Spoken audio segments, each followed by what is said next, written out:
Hi students, good day.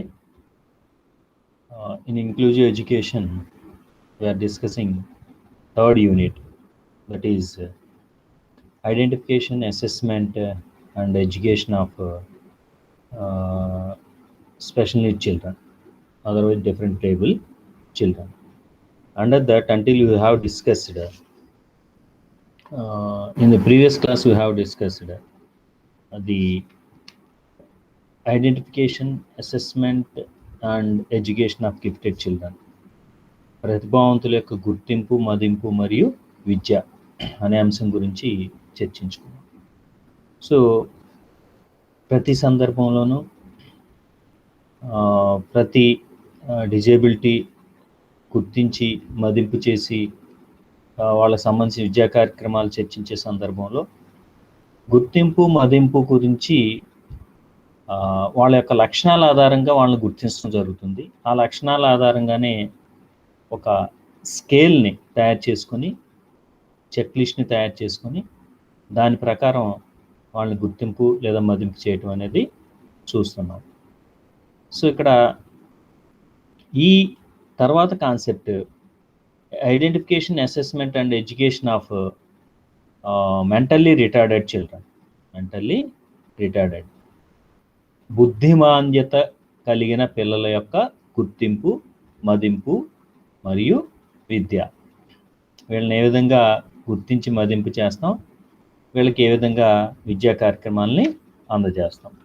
So ఎప్పట్లానే ఈ విషయంలో Sarva Shiksha Abhiyan, SSA మరియు IGNOU, Indira Gandhi national open university, వీళ్ళు ఒక చెక్ లిస్ట్ని తయారు చేయడం జరిగింది. ఆ చెక్ లిస్ట్ ఆధారంగా వీళ్ళని గుర్తించడం అనేది జరుగుతుంది. సో ఈ గుర్తించే క్రమంలో మనం పరిశీలించినట్లయితే ప్రతి సందర్భంలోనూ మనం చెక్ లిస్ట్ డిస్కస్ చేసుకుంటున్నాం. ఈ చెక్ లిస్ట్లో ఉన్న అంశాలు ఏంటి, ఇండికేటర్స్ ఏమేంటి, మనం సెకండ్ యూనిట్లో ఈ కన్సర్న్ హెడ్లో డిస్కస్ చేసినటువంటి లక్షణాలు, ఏ అయితే డిజేబిలిటీ డిస్కస్ చేస్తున్నామో వాటి యొక్క లక్షణాలని ఇక్కడ మనం చెక్ లిస్ట్లో ఇండికేటర్స్గా రాసుకొని మనం వాళ్ళని గుర్తించడం అనేది జరుగుతుంది. సో ఎవరినైనా సరే ఎలా గుర్తిస్తాం, వాళ్ళ యొక్క లక్షణాల ఆధారంగానే గుర్తిస్తాం. అదేవిధంగా ఈ విద్యార్థులను కూడా బుద్ధిమాంద్యత కలిగిన విద్యార్థులు ఎలా గుర్తిస్తారు, దీంట్లో ఉన్నటువంటి ఇండికేటర్స్ ఏంటో, చెక్ లిస్ట్లో ఉండేటువంటి ఇండికేటర్స్ ఏంటో పరిశీలిద్దాం. మొదటిది, ఏదైనా విషయాలను, సూచనలను అర్థం చేసుకోవటంలో సమస్యలు ఎదుర్కొంటున్నారా. అంటే మనం ఈ లక్షణాలన్నీ గమనించి ఈ చెక్ లిస్ట్ ప్రకారం ఇది ఇక్కడ వాటి యొక్క ఎగ్జిస్టెన్స్ ఉందా లేదా, అవును, ఎస్ ఆర్ నో అని ఇవ్వటం జరుగుతుంది. మనం ముందు చర్చించుకున్నటువంటి అన్ని చెక్ లిస్టులు పరిశీలించినట్లయితే ఎస్ ఆర్ నో అని సర్వశిక్ష అభియాన్ ఇచ్చినటువంటి చెక్ లిస్టులు ఎస్ ఆర్ నో అని ఉంటుంది. తర్వాత కొన్ని ఇంక్లూజివ్ ఎడ్యుకేషన్ హ్యాండ్ బుక్ ఇచ్చినటువంటి చెక్ లిస్టులు కూడా మీకు అదనంగా ముందు జరిగిన టాపిక్స్లో ఇవ్వడం జరిగింది. వాళ్ళు 3 పాయింట్ స్కేల్ని ఇవ్వడం జరిగింది అనమాట. అంటే ఎస్ నో, దాంతోపాటుగా కెనాట్ డిఫైన్, అంటే ఎగ్జాక్ట్గా చెప్పలేమని అలాగే చెప్పడం జరిగింది. సో ఎనీహౌ ఇక్కడ మనం ఈ mental retarded children identification, assessment, education గురించి తెలుసుకునే సందర్భంలో ఈ ఎస్ఎస్ఏ మరియు ఇగ్నో రూపొందించినటువంటి చెక్ లిస్ట్ని పరిశీలిస్తున్నాం. దాంట్లో మొదటి లక్షణం ఏంటంటే, ఏవైనా విషయాలను, సూచనలను అర్థం చేసుకోవటంలో సమస్యలు ఎదుర్కొంటున్నారా. అంటే ఉపాధ్యాయుడు కానీ, మెంటర్ కానీ, తోటి విద్యార్థులు కానీ ఇచ్చేటువంటి సూచనలు కానీ, సలహాలు కానీ వీళ్ళు అర్థం చేసుకోవటంలో సమస్యలు ఏమైనా ఎదుర్కొంటున్నారా. ఎందుకంటే వీళ్ళకి ఐక్యూ లెవెల్స్ తక్కువగా ఉంటాయి. మెంటల్ రిటార్డెడ్ చిల్డ్రన్ అన్నప్పుడు వీళ్ళ యొక్క ఐక్యూ లెవెల్స్ అనేవి తక్కువగా ఉంటాయి. మనం అక్కడ సెకండ్ యూనిట్లో డిస్కస్ చేసేటప్పుడు ఈ మెంటల్ రిటార్డెన్స్ని based on the IQ different రేంజెస్లో మనం క్లాసిఫై చేసాం. ఎలాగా ఎడ్యుకబుల్ మెంటల్ రిటార్డెన్స్ అని, రిటార్డెడ్ అని, ట్రైనబుల్ మెంటల్ రిటార్డెడ్ అని, ఇలాగా డిఫరెంట్ కైండ్స్గా మనం క్లాసిఫై చేసాం. దేని బేస్ చేసుకుని క్లాసిఫై చేసాం? Based on the IQ levels of the students. So దాన్ని బట్టి వీళ్ళు సమస్యలు ఎదుర్కొంటున్నారా, ఏమైనా సమస్యలు ఎదుర్కొంటున్నారా అని గుర్తించి దాన్ని ఎస్ఆర్నో టిక్ పెట్టాలి. రెండవది, అతి తక్కువ ఏకాగ్రత కలిగి ఉన్నారా? కాన్స్టేషన్ అనేది వీళ్ళలో ఏ విధంగా ఉంది అంటే తక్కువగా, సాధారణంగా బుద్ధిమాంద్యత కలిగినటువంటి మెంటల్లీ రిటార్డ్ స్టూడెంట్స్లో ఏకాగ్రత అనేది తక్కువగా ఉంటుంది because of their IQ levels, okay, because of their mental capacities, they are unable to pay attention, okay, on educational process or a lecture or whatever it may be. So తక్కువ ఏకాగ్రత అనేది కలిగి ఉంటారు.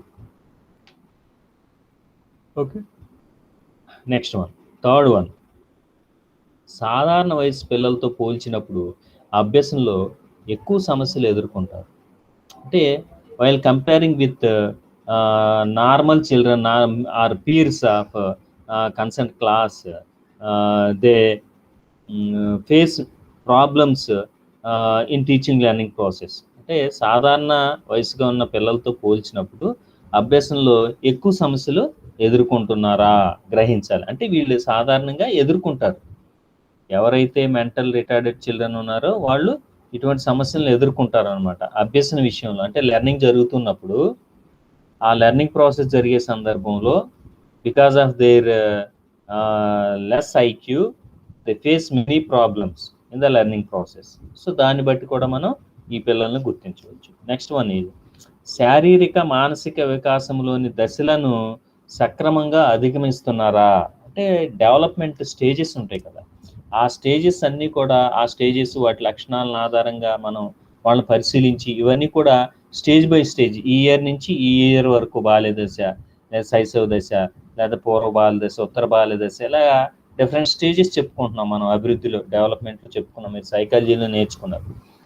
ఆ క్రమంలో అన్నిట్లో అకార్డింగ్ టు ది నామ్ ఈ development అంతా జరుగుతుందా లేదా అనేది గమనించాలి. అలా జరగకపోయినా సరే వాళ్ళని మెంటల్ రిటార్డెడ్ చిల్డ్రన్ యొక్క లక్షణంగా మనం చెప్పుకోవచ్చు. Coming to the next one, దైనందిన కార్యక్రమాలను నిర్వహించడంలో సమస్యలు ఎదుర్కొంటున్నారా? రొటీన్స్, డైలీ రొటీన్స్ చేసే సందర్భంలో ఏమైనా ప్రాబ్లమ్స్ ఎదుర్కొంటున్నారా అనేది మీరు గ్రహించాలి. అంటే సాధారణంగా డైలీ చేసే పనుల్లో కూడా వీళ్ళు సమస్యలు ఎదుర్కొన్నట్లయితే వాళ్ళని మెంటల్ రిటార్డెడ్ చిల్డ్రన్గా మీరు గుర్తించేటువంటి స్కోప్ అనేది ఉంటుంది. నెక్స్ట్, అమూర్త భావనల్ని అర్థం చేసుకోవటంలో సమస్యలు ఎదుర్కొంటున్నారా? అమూర్త భావనల్ని అర్థం చేసుకోవటంలో, అబ్స్ట్రాక్ట్ కాన్సెప్ట్స్ని. సో ఇది సాధారణంగా తరగతి గదిలో బోధన చేసే సందర్భంలో ఈ అమూర్త భావనలు ఏవైతే ఉన్నాయో అవి అవగాహన చేసుకోవడంలో యావరేజ్ స్టూడెంట్ కూడా ఇబ్బంది పడే అవకాశం ఉంటుంది, సందర్భాలు ఉంటాయి. అలాగే కొన్ని సందర్భాల్లో అబవ్ యావరేజ్ స్టూడెంట్స్ కూడా వాళ్ళు ప్రాబ్లమ్ని ఫేస్ చేసేటువంటి అవకాశం అనేది, వాటిని అవగాహన చేసుకోవటంలో ప్రాబ్లం ఫేస్ చేసే అవకాశం అనేది ఉంటుంది. సో కాబట్టి ఆ విధంగా అమూర్త భావనల్ని అర్థం చేసుకోవటంలో ఏమైనా సమస్యల్ని ఎదుర్కొంటున్నారా అనే విషయాన్ని కూడా గమనించి అటువంటి లక్షణం ఉన్నట్లయితే వాళ్ళని మనం మెంటల్ రిటార్డెడ్ చిల్డ్రన్గా మనం చెప్పవచ్చు. అంటే ఇక్కడ ఒక లక్షణం ఉన్నంత మాత్రం మెంటల్ రిటార్డెడ్ చిల్డ్రన్ కాదు. సో సాధారణంగా మనం ప్రతి చెక్ లిస్ట్లోనూ అరౌండ్ 10 క్యారెక్టరిస్టిక్స్ తీసుకొని, లక్షణాలు తీసుకొని, వాటిని ఆధారంగా మనం ఆ చెక్ లిస్ట్ ఆధారంగా విద్యార్థిని పరిశీలించి దాని ఆధారంగా అతను బుద్ధిమాంద్యత ఉందా లేదా, లేకపోతే ఆ లక్షణం డిజేబిలిటీ ఉందా లేదా అనేది కన్ఫైన్ చేస్తాం. కన్ఫైన్ చేసే సందర్భంలో ఒక లక్షణం కనిపించినంత మాత్రాన అతను మెంటల్లీ రిటార్డెడ్ కాదు.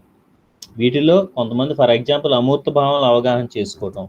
అమూర్త భావాలను అవగాహన చేసుకునే సందర్భంలో ఇందాక నేను చెప్పినట్లుగా కొంతమంది పిల్లలు అబవ్ యావరేజ్ స్టూడెంట్స్ కూడా కొన్ని సందర్భాల్లో కొన్ని భావనల విషయంలో అవగాహన చేసుకోవటంలో ప్రాబ్లం ఫేస్ చేయొచ్చు. అంత మాత్రాన అతను మెంటల్ రిటార్డెడ్ కాదు. సో కానీ ఇక్కడ మనం చేసే సందర్భంలో ఎక్కువ లక్షణాలు కనుక ఎగ్జిస్ట్ అయి ఉన్నట్లయితే, ఇక్కడ ఎస్ఆర్ నో పెడుతున్నాం, పెట్టే సందర్భంలో ఇప్పుడు ఫర్ ఎగ్జాంపుల్ ఈ చెక్ లిస్ట్లో 15 లక్షణాలు ఉన్నాయి. ఈ 15 లక్షణాల్లో దాదాపుగా 10 లక్షణాలు కనుక విద్యార్థులు మనం గమనించగలిగితే ఒకే విద్యార్థిలో, ఆ విద్యార్థిని మనం మెంటల్లీ రిటార్డెడ్ చిల్డ్రన్ అని అనవచ్చు. అయితే ఇక్కడ ఇచ్చినటువంటి ఇగ్నో కానీ ఎస్ఎస్సి కానీ సూచన ప్రకారం 4 లేదా 5 లక్షణాలు కనుక ఉన్నట్లయితే ఆటోమేటిక్గా అతను మెంటల్ రిటార్డెడ్ కేటగిరీ కిందకి రావడం జరుగుతుందని చెప్పడం జరిగింది. సో ఎనీహౌ ఈ లక్షణాల్లో ఎక్కువ లక్షణాలు ఉన్నట్లయితే వాళ్ళని మెంటల్లీ రిటార్డెడ్ చిల్డ్రన్గా మనం చెప్పవచ్చు. నెక్స్ట్ వన్, చెప్పిన సూచనలే మళ్ళీ మళ్ళీ చెప్పవలసిన పరిస్థితి ఉందా? చెప్పిన సూచనలు అంటే రిపిటేషన్ అనమాట. రిపిటేషన్ అంటే మనం క్లాస్లో ఏవైనా ఇన్స్ట్రక్షన్స్ ఇచ్చేటప్పుడు కానీ, ఏవైనా లెసన్స్ చెప్పేటప్పుడు కానీ ఒకే విషయాన్ని పదే పదే చెప్పవలసి వస్తుందా ఇటువంటి విద్యార్థులకి? ఎవరైతే విద్యార్థులు ఎక్కువ సందర్భాలు ఆ విషయాలను చెప్పమని రిపిటేషన్ కోసం రిక్వెస్ట్ చేస్తూ ఉంటారో ఆ లక్షణం కూడా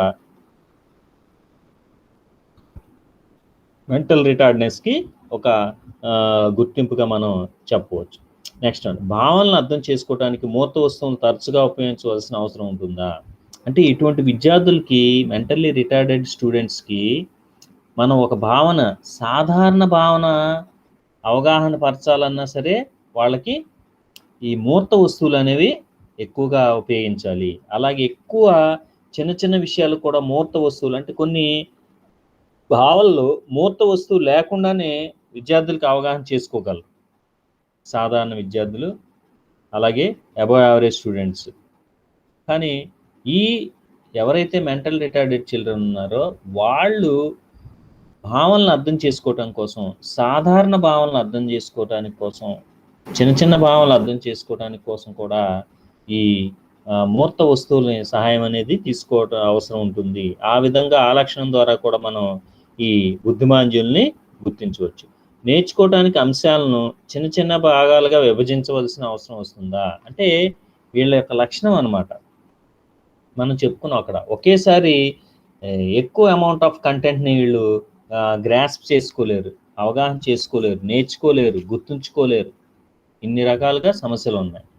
కాబట్టి వీళ్ళకి ఏం చేస్తామంటే సాధారణంగా బోధన చేసే సందర్భంలో చిన్న చిన్న అంశాలని బోధించి ఆ తర్వాత ఆ విధంగా ఒక అంశాన్ని పూర్తి చేయటం అనేది జరుగుతుంది. అంటే కంటెంట్ని చిన్న చిన్న భాగాలుగా విభజించి వాళ్ళకి నేర్పించడం జరుగుతుంది. ఫర్ ఎగ్జాంపుల్, దీర్ఘచతురస్రం యొక్క లక్షణాలన్నీ ఒకేసారి చెప్పకుండా ఒక లక్షణం, 2 లక్షణాలు చెప్పాం, అయిపోయిన తర్వాత అది నేర్చుకున్నాక మళ్ళీ 2 లక్షణాలు గ్యాప్తో, అంటే భాగాలుగా విభజించి దీర్ఘచతురస్రం లక్షణాలు 6 ఉంటే దాన్ని 3 భాగాలుగా విభజించి మొదటి భాగం 2 లక్షణాలు చెప్పిన తర్వాత ఆ 2 లక్షణాలు పూర్తయిన తర్వాత నేర్చుకున్న తర్వాత అప్పుడు మిగతా 2 లక్షణాలకి నేర్పడం అనేది జరుగుతుంది. ఆ విధంగా పార్ట్లుగా విభజించి పాఠ్య విషయాన్ని, కంటెంట్ని బోధించడం జరుగుతుందా, అలా చేయవలసిన అవసరం ఏర్పడుతుందా అనేది ఒక లక్షణంగా మనం గుర్తించాలి. తర్వాత వస్తువును పట్టుకోవటంలో పటుత్వ సమస్యలను ఎదుర్కొంటున్నారా? హోల్డింగ్ ది ఆబ్జెక్ట్స్, బుక్ కానీ, పెన్ కానీ, ఓకే, లంచ్ బాక్స్ కానీ, స్కూల్ బ్యాగ్ కానీ, ఇలాంటి వస్తువులు పట్టుకోవటంలో ఏమైనా లోపం కలపడుతుందా? అంటే సరిగ్గా గ్రిప్ ఉంచుకోలేకపోతున్నారా, సరిగా హోల్డ్ చేయలేకపోతున్నారా అనే విషయాన్ని గమనించి, అంటే మెంటల్లీ రిటార్డెడ్ చిల్డ్రన్లో వాళ్ళకి కమాండ్ అనేది ప్రాపర్ కమాండ్ ఉండదు, కాబట్టి దాన్ని ప్రాపర్గా హోల్డ్ చేయలేరు. అదొక లక్షణం. నెక్స్ట్ వన్, ప్రవర్తన తోటి వారితో అసాధారణంగా ఉంటుందా? సో వీళ్ళకి తెలియదు కాబట్టి అబ్నార్మల్ బిహేవియర్ అనేది ఎక్కువగా మనం గమనించవచ్చు. ఆ లక్షణం ద్వారా కూడా ఇటువంటి పిల్లల్ని గుర్తించవచ్చు. సాధారణ పిల్లలతో పోల్చినప్పుడు తరగతి గదిలో లేదా సమూహంలో సహకరించడానికి ఇబ్బంది పడుతున్నారా? అంటే టీచింగ్ లెర్నింగ్ ప్రాసెస్ జరిగే సందర్భంలో తోటి పిల్లలతో కలిసి ఏదైనా ఒక గ్రూప్ యాక్టివిటీ చేయవలసి వచ్చినప్పుడు, ఏదైనా ఒక ప్రాక్టికల్ వర్క్ చేయవలసి వచ్చినప్పుడు ఈ పిల్లలు ఏమైనా ఇబ్బంది పడుతున్నారా అనేది గమనించాలి. అది కూడా ఒక లక్షణంగా మనం పరిగణలోకి తీసుకోవాలి. తరువాత సాధారణ వయసు పిల్లలతో పోల్చినప్పుడు భాషాభివృద్ధిలో సమస్యలు ఎదుర్కొంటున్నారా? డెఫినెట్గా వీళ్ళు భాషాభివృద్ధి అనేది చాలా కుట్టుపడుతూ ఉండి వెనకబడుతూ ఉంటుందన్నమాట. ప్రాపర్గా ఈ డెవలప్మెంట్ అనేది లాంగ్వేజ్ డెవలప్మెంట్ అనేది జరగదు. సో దానికి ద్వారా కూడా మనం ఈ మెంటలీ రిటార్డెడ్ చిల్డ్రన్ని బుద్ధిమాంద్యుల్ని గుర్తించవచ్చు. తర్వాత మాట్లాడటంలో సమస్యలు ఎదుర్కొంటున్నారా? వీళ్ళు సరిగా మాట్లాడలేరు. సో అంటే భాష సంబంధించిన సమస్యలు ఉంటాయని చెప్పుకున్నాం కాబట్టి ఆ భాష సంబంధించిన సమస్య ఆటోమేటిక్గా దేనికి లీడ్ చేస్తుందంటే ఈ లాంగ్వేజ్ మాట్లాడటం సంబంధించి సమస్యలకి దారితీస్తుందని చెప్పుకోవచ్చు. సో కాబట్టి వీళ్ళు మాట్లాడటం విషయంలో కూడా ఫ్లూయెంట్గా మాట్లాడలేరు, పదాలను సరిగ్గా పలకలేరు, సరిగా ఉచ్చరించలేరు, సరైన పదాలను ఉపయోగించలేరు. ఇలాంటి లక్షణాలన్నిటి వీళ్ళలో గమనించవచ్చు. తర్వాత చివరిగా తరగతి గదిలో ఎక్కువసేపు ఒక పని చేయడంలో సమస్య ఎదుర్కొంటున్నారా? అంటే ఒక పని ఎక్కువసేపు, ఫర్ ఎగ్జాంపుల్ ఒక 30 minutes పాటు ఒక వర్క్ నోట్బుక్ రాయమన్నాం, కాపీ చేయమన్నాం, ఆటోమేటిక్గా ప్రాబ్లమ్ని ఫేస్ చేయడం జరుగుతుంది. అలాగే ఎక్కువ సమయం చదవమన్నాం, ఒక పీరియడ్ చదవమన్నాం, ఆటోమేటిక్గా ప్రాబ్లం అనేది అరైజ్ అవుతుంది. సో ఈ విధంగా ఏ పని అయినా సరే ఎక్కువసేపు చేయమన్నప్పుడు వీళ్ళు సమస్యను ఎదుర్కోవటం జరుగుతుంది. ఈ విధంగా ఈ లక్షణాల ఆధారంగా మెంటల్లీ రిటార్డెడ్ చిల్డ్రన్ని మనం గుర్తించి మదింపు చేయవచ్చు. ఇది ఎస్ఎస్ఏ రూపొందించినటువంటి, ఇగ్నో ఎస్ఎస్ఏ వీళ్ళిద్దరు రూపొందించినటువంటి స్కేల్గా మనం, ఐడెంటిఫికేషన్ స్కేల్గా మనం దీన్ని చెప్పుకోవచ్చు. ఓకే, అయితే ఇంకా మనం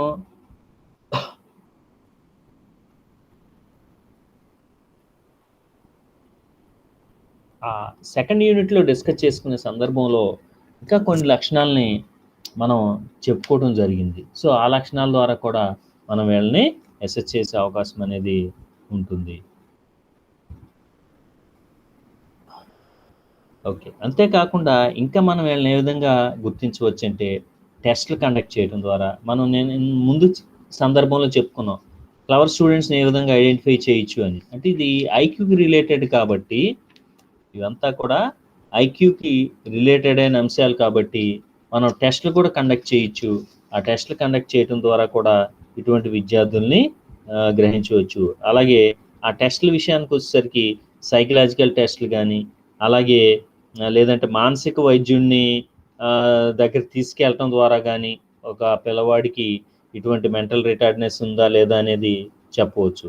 అలాగే ఐక్యూ టెస్ట్ కండక్ట్ చేయడం ద్వారా కానివ్వండి, అలాగే అకాడమిక్ అచీవ్మెంట్ టెస్ట్లు కండక్ట్ చేయడం ద్వారా కానివ్వండి, విద్యకు సంబంధించిన వివిధ కార్యక్రమాలని నిర్వహించడం ద్వారా కానివ్వండి, మనం ఇటువంటి విద్యార్థుల్ని గ్రహించవచ్చు. సో వన్స్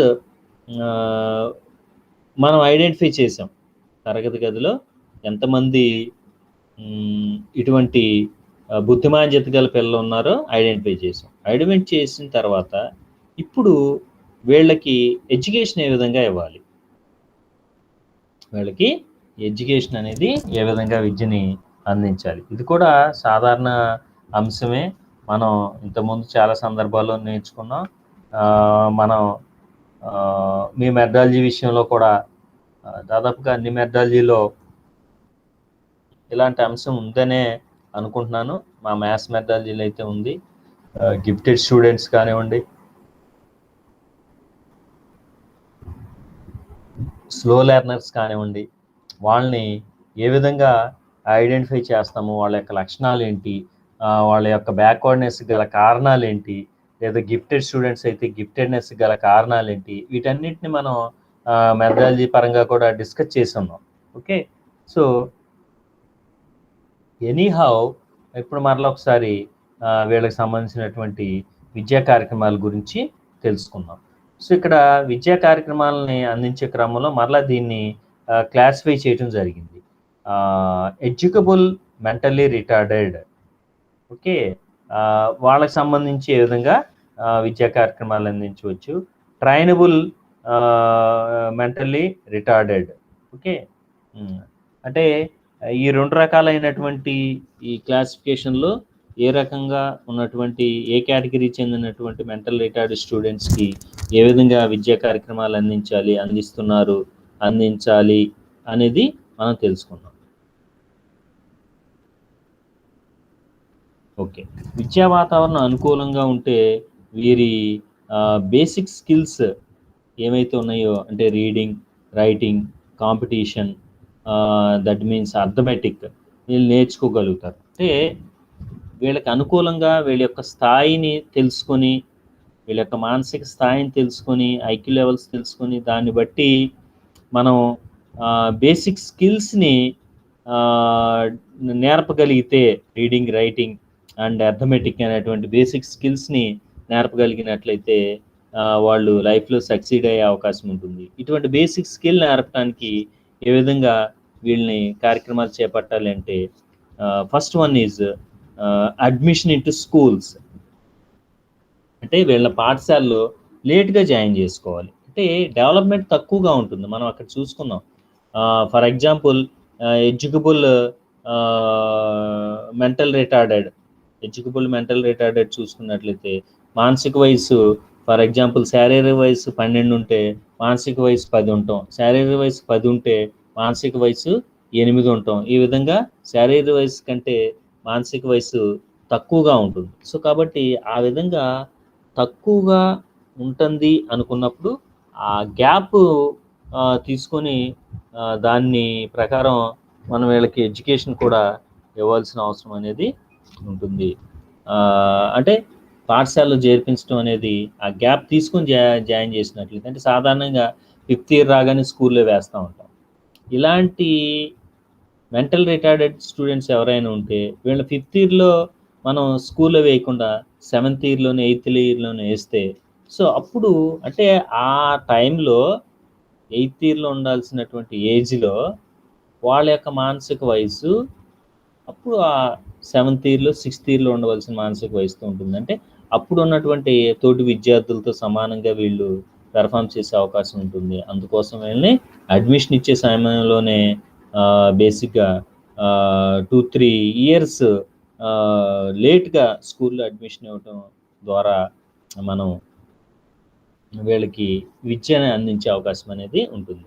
తర్వాత పాఠశాల మొదటి సంవత్సరాల్లో చిన్న చిన్న లెక్కలు, గృహ మరియు సామాజిక వాతావరణాల అవగాహన, మంచి పని అలవాట్లు గురించి విషయాలు వివరించాలి. అంటే వీళ్ళకి కరికులం మీద పూర్తిగా ఫోకస్ పెట్టకుండా, సో ఈ సిలబస్ చదివించాలి వీళ్ళ చేత, ఈ సిలబస్లో పాఠాలు చెప్పాలి, ఇలాంటి భావంతో కాకుండా వీళ్ళు ఏం చేయాలంటే ప్రారంభ దశలో చిన్నటువంటి ప్రాబ్లమ్స్ కానివ్వండి, హౌస్ హోల్డ్ ప్రాబ్లమ్స్ కానివ్వండి, అలాగే అండర్స్టాండింగ్ ఆఫ్ ది ఎన్విరాన్మెంట్, వాతావరణం యొక్క అవగాహన కానివ్వండి, అది వాతావరణం అనుకుంటే పాఠశాల వాతావరణం కావచ్చు, ఇంటి దగ్గర వాతావరణం కావచ్చు, అలాగే సొసైటీ సంబంధించినటువంటి ఎన్విరాన్మెంట్ కావచ్చు. ఈ విధంగా వాతావరణం అవగాహన చేసుకునేలాగా, దేని వాతావరణం, సామాజిక గృహ వాతావరణాలు అవగాహన చేసుకునేలాగా, వీటితో పాటుగా మరీ ముఖ్యంగా అలవాట్లు, బేసిక్ ఈ స్కిల్స్ ఉంటాయి కదా, అంటే ప్రాథమిక అలవాట్లు ఉంటాయి. అంటే విద్యార్థి తప్పనిసరిగా కొన్ని అలవాట్లు చేసుకొని వాటి ఆధారంగా జీవనం కొనసాగించాలి. అలాంటి ప్రాథమిక అలవాట్లు వీళ్ళకి నేర్పాలి. అంటే వీళ్ళు వయసు పెరుగుతున్నా కూడా కొన్ని ప్రాథమిక అలవాట్లు, ప్రైమరీ స్కిల్స్ అనే వాటిని నేర్చుకోలేరు అనమాట. సో కాబట్టి వాటి మీద కాన్సన్ట్రేషన్ చేసి వాటి గురించి వివరాలు చెప్పడం కానీ, వాటిని బోధించడం కానీ, వాటిని నేర్పించడం కానీ, అలాంటి పని చేయాలి. తర్వాత 9-10 సంవత్సరాల వయసులో చదవటం రాయటం నేర్పాలి. అంటే ఇందాక చెప్పుకున్నట్లుగా ఎలాగైతే 2 సంవత్సరాలు ఆలస్యంగా పాఠశాల ఏమంటున్నామో, అలాగే ఇంకొంచెం లేట్గా వీళ్ళకి రాయటం కానీ చదవటం కానీ నేర్పించాలి. అప్పటి వరకు మనం ఇందాక చెప్పుకున్నట్లుగా ఈ స్కిల్స్ నేర్పించాలి. ఫండమెంటల్ స్కిల్స్, ప్రాథమికంగా అవసరమైనటువంటి నైపుణ్యాలని వీళ్ళకి పెంపొందించాలి. అంతేకాకుండా గుడ్ హ్యాబిట్స్ నేర్పించాలి. స్కూల్కి వచ్చే విషయంలో కానివ్వండి, డ్రెస్సింగ్ విషయంలో కానివ్వండి, అలాగే బిలాంగింగ్స్ ఉంచుకునే విషయంలో కానివ్వండి, నీట్నెస్ కానివ్వండి, ఎదుటి వారితో మాట్లాడే పద్ధతులు కానివ్వండి, వీటన్నిటి విషయంలో వీళ్ళకి మనం కనుక ఇటువంటి మంచి అలవాట్లు నేర్పడం ద్వారా కూడా వీళ్ళని ఎడ్యుకేట్ చేయొచ్చు. పాఠ్యాంశాలు, అభ్యసన అనుభవాలు పిల్లలుగా వీరు సామాజిక వాతావరణం ఇమిడిపోవటానికి తగినట్లుగా ఉండాలి. అంటే పాఠ్యాంశాలు కానీ, లెసన్స్ కానీ లెర్నింగ్ ఎక్స్పీరియన్సెస్ కానీ వీళ్ళు సోషల్ ఎన్విరాన్మెంట్లో సెట్ అయిపోయేలాగా ఈ యాక్టివిటీస్ అన్ని కూడా ఉండాలి. తర్వాత పాఠ్య ప్రణాళికేతర అంశాల్లో curricular and extra curricular non curricular activities అన్నిట్లో కూడా అమూర్త విషయాల కన్నా మూర్త విషయాలకు అధిక ప్రాధాన్యత ఇవ్వాలి. అంటే కరికులం కావచ్చు, కో కరిక్యులర్ కావచ్చు, ఎక్స్ట్రా కరిక్యులర్ కావచ్చు, ఏ యాక్టివిటీ అయినా సరే ఓకే ఆ యాక్టివిటీ సంబంధించినంత వరకు అమూర్త విషయాల కన్నా మూర్త విషయాలకు ఎక్కువ ప్రాధాన్యత అనేది ఇవ్వాలి. అంటే ఏవైనా యాక్టివిటీస్ చేపట్టే సందర్భంలో అక్కడ మూర్త విషయాలకి ఎక్కువ ప్రాధాన్యత ఇచ్చినట్లయితే మూర్త విషయాలు అందరికీ కూడా అవగాహన అయ్యే అవకాశం ఉంది. ఇటువంటి మెంటల్ రిటార్డెడ్ చిల్డ్రన్కి ఎడ్యుకబుల్ మెంటల్ రిటార్డ్నెస్ అనేటువంటి కేటగిరీ కింద ఉన్నటువంటి పిల్లలకి విద్యని అందించేటువంటి అవకాశం అనేది వస్తుంది. వీరి పిల్లలు సాధారణంగా పిల్లల్లాగా నిష్పాదన చూపించాలని ఆశించకుండా వీరికి విద్యాబుద్ధులు జరపాలి. సో ఇక్కడ కాన్స్టిట్యూషన్ ఎవాల్యుయేషన్ మీద ఇందాక చెప్పుకున్నట్లుగా కరికులం మీద ఉండకూడదు. ఓకే, సో వీళ్ళకి వీలైనంత వరకు కూడా చాలా నెమ్మదిగా ఎడ్యుకేషన్ అనేది ఇచ్చుకుంటూ వెళ్ళాలి. సో ఈ విధంగా educable MR mentally retarded students educable MR ఎటువంటి స్టూడెంట్స్కి ఇటువంటి కార్యక్రమాలు ఏర్పాటు చేయడం ద్వారా మనం విద్యని అందించవచ్చు. Okay, next one trainable mentally retarded children, trainable MR. So ఈ ట్రైనబుల్ ఎంఆర్ కలిగినటువంటి ఈ కేటగిరీ చెందినటువంటి పిల్లలకి విషయంలో ఏ విధంగా విద్యా కార్యక్రమాలు అందజేయాలనేది చూద్దాం. సో స్వయం లేదా సేవా కౌశలాలు, సెల్ఫ్ హెల్ప్ స్కిల్స్, స్వతంత్రంగా భోంచేయటం, స్నానం చేయటం, పళ్ళు తోముకోవటం, బట్టలు వేసుకోవటం, మలమూత్రాల నిర్వహణ లాంటివి చేసేలా చేయాలి. సో వీళ్ళకి ట్రైనింగ్ ఇవ్వాలి. ఈ బేసిక్ స్కిల్స్లో, సెల్ఫ్ హెల్ప్ స్కిల్స్లో, లైఫ్ స్కిల్స్లో వీళ్ళకి ట్రైనింగ్ అనేది ఇవ్వాలి బేసికల్గా.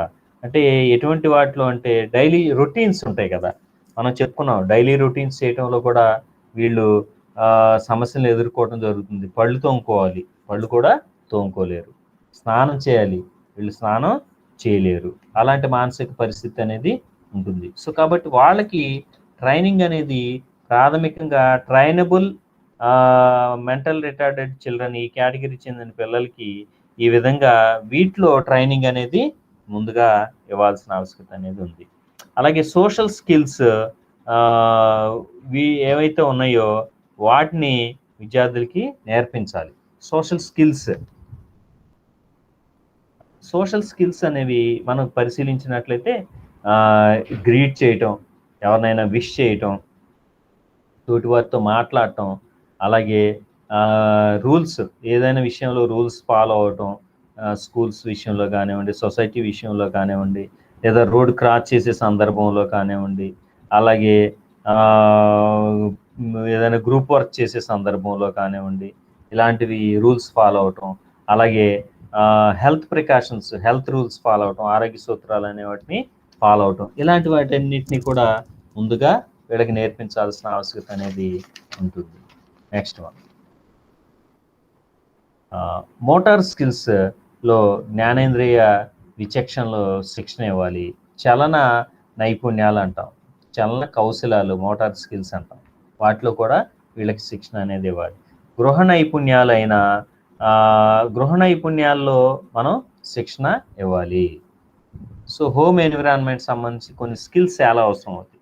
సో అలాంటివి వీళ్ళకి ఈ ట్రైనబుల్ మెంటల్ రిటార్డెడ్ స్టూడెంట్స్కి ఎక్కువగా ఇవ్వాలి. అంటే ఇంట్లో పనులు చేయటం, అంటే ఏమైనా శుభ్రపరచడం కానివ్వండి, అల్లికలు కానివ్వండి, కుట్లు కానివ్వండి, ఐరన్ చేయటం కానివ్వండి, పాత్రలు సరిగా పెట్టడం కానివ్వండి, అలాగే పాత్రలు శుభ్రం చేయటం కానివ్వండి, ఇంటిని శుభ్రం చేయటం కానివ్వండి. సో రేడియో, టీవీ లాంటి టెక్నాలజికల్ టూల్స్ని ఉపయోగించడం కానీ, టెక్నాలజీ సంబంధించినటువంటి వస్తువులను ఉపయోగించడం కానివ్వండి. సో ఇలాంటి వాటిలో శిక్షణ అనేది ఇవ్వాల్సిన అవసరం అనేది ఉంటుంది. నెక్స్ట్ వన్, తెలిసిన దగ్గరి పరిసర ప్రాంతాల్లో ప్రయాణించగలిగేలా చూడాలి. అంటే చాలామంది ఇలాంటి పిల్లల్ని, అంటే ఇలాంటి పిల్లలు కాకపోయినా మనం పేరెంట్స్ని గమనిస్తూ ఉంటే సాధారణంగా విద్యార్థి అయినా, తెలివిగల విద్యార్థి అయినా ఒక వయసు వచ్చే వరకు కూడా ఒంటరిగా పంపడానికి ఇష్టపడరు. సో కాబట్టి మనం వదిలేయాలి వాళ్ళని ఫ్రీగా మూవ్ అవటానికి. సో వాళ్ళు చాలా ఎబిలిటీస్ డెవలప్ అవుతాయి అన్నమాట. అలా కాకుండా నువ్వు వెళ్ళలేవు, నువ్వు ఈ పని చేయలేవు, నువ్వు అది మాట్లాడలేవు, సో ఇది చూడలేవు, ఆ వస్తువు తీసుకురాలేవు, ఆ వస్తువు కొనలేవు, ఇలా చెప్తా ఉంటే ఆటోమేటిక్గా అదే ఫీలింగ్ మనసులో ఉండిపోయి వాళ్ళు నిజంగా నేను కొనలేనేమో, నిజంగా నేను మాట్లాడలేనేమో, నిజంగా నేను అది రీచ్ అవ్వలేనేమో, ఈ భావంతో వెనకబడే అవకాశం అనేది ఉంటుంది. సో కాబట్టి వీళ్ళని ఏం చేయాలంటే ప్రయాణం చేసే సందర్భంలో కూడా సపోర్ట్ లేకుండా దగ్గర ప్రాంతాలు, తక్కువ డిస్టెన్స్లో ప్రయాణం చేసేలాగా, అది బై వాక్ కానివ్వండి, బై 2 వీలర్ కానివ్వండి, బై 4 వీలర్ కానివ్వండి, బై బస్ కానివ్వండి, బై ఎనీ మీన్ ప్రాంతాలకి దగ్గర ప్రాంతాలకి ట్రావెల్ అయ్యేలాగా చేయగలిగితే అది కూడా కొంతవరకు వీళ్ళలో మార్పును తీసుకొచ్చే అవకాశం అనేది ఉంటుంది. పూర్వ వయోజన విద్య దశ వచ్చే వరకు ప్రాథమిక విద్యా నైపుణ్యాలని మొదలు పెట్టకూడదు. ప్రీ అడల్ట్ స్టేజ్ వచ్చే వరకు కూడా ఈ ప్రాథమిక విద్యా నైపుణ్యాలు ఏవైతే ఉన్నాయో వాటిని ప్రవేశపెట్టకూడదు. పర్టికులర్గా వీళ్ళకి సంబంధించి, ఏది ట్రైనబుల్ రిటార్డెడ్ చిల్డ్రన్ సంబంధించి. అయితే ఈ నైపుణ్యాలను కూడా గుర్తులను గుర్తించడం, డబ్బులను వినియోగించడం, అలాగే సమయాన్ని చెప్పడం లాంటి అంశాలకే పరిమితం చేయాలి. అంటే మరీ ఎక్కువగా ఊహించకుండా, వాళ్ళ మీద ఎక్స్పెక్టేషన్ పెట్టుకోకుండా, వాళ్ళ మీద బాధ్యత పెట్టకుండా, తక్కువ విషయాల్లో మనం వీళ్ళ మీద బాధ్యతలు పెట్టడం ద్వారా వీళ్ళని నెమ్మదిగా డెవలప్ చేసే అవకాశం అనేది ఉంటుంది. విద్యా సమయాన్ని సద్వినియోగపరచుకోవడానికి తగిన నైపుణ్యాలని అందించాలి. విరామ సమయాన్ని సద్వినియోగపరచుకోవడానికి కావాల్సినటువంటి నైపుణ్యాన్ని అందించాలి. అంటే ఖాళీ టైంలో కూడా వీళ్ళు ఐసోలేట్గా ఉండకుండా, ఖాళీగా ఐడియల్గా ఉండకుండా ఏదో పనులు చేసేలాగా, ఏదో ఒక యాక్టివిటీ చేసేలాగా, అది కరిక్యులర్ కావచ్చు, ఎక్స్ట్రా కరిక్యులర్ కావచ్చు, జనరల్ కావచ్చు, ఏదైనా కావచ్చు. సో వాళ్ళకి అటువంటి శిక్షణ అనేది అందించాలి. నెక్స్ట్ పాఠ్య ప్రణాళిక నిపుణత అవసరం లేని వృత్తుల్లో శిక్షణ అందించాలి. సో మంచి స్కిల్స్ అవసరం లేనటువంటి వృత్తులు ఏవైతే ఉన్నాయో వాటిలో వీళ్ళకి శిక్షణ అనేది ఇవ్వాల్సిన అవసరం అనేది ఉంటుంది. అలాగే శిక్షణ మొత్తం మూర్త వస్తువుల ఆధారంగానే జరగాలి. అంటే వీళ్ళకి ఎప్పుడు టీచ్ చేసినా, ఎంత టీచ్ చేసినా, ఏ విధంగా టీచ్ చేసినా, సో మూర్త వస్తువుల సహాయంతో మాత్రమే టీచ్ చేయాలి. మూర్త వస్తువుల్ని ఉపయోగించి మాత్రమే బోధన చేయాలి. అలా చేసినట్లయితే వీళ్ళకి అవగాహన అనేది అవుతుంది. సో ఎనీహౌ ఇటువంటి లోపం కలిగినటువంటి విద్యార్థుల్ని మనం తప్పనిసరిగా చెప్పుకున్న కార్యక్రమాల ఆధారంగా ఎడ్యుకేట్ చేయవచ్చు. సో ట్రైన్డ్ కానీ, ఎడ్యుకబుల్ ఎంఆర్ కానీ, ట్రైన్డ్ ఎంఆర్ కానీ, ఎటువంటి స్థాయిలో పిల్లలైనా సరే మనం వీళ్ళని ఎడ్యుకేట్ చేసే అవకాశం అనేది, ప్రొవిజన్స్ అనేవి ఇక్కడ మనకి అవైలబుల్గా ఉన్నాయి. Okay, so this is identification, assessment and education of mentally retarded children. Okay, in next class let us discuss the identification, assessment and education of autism, students with autism. Okay, thank you students.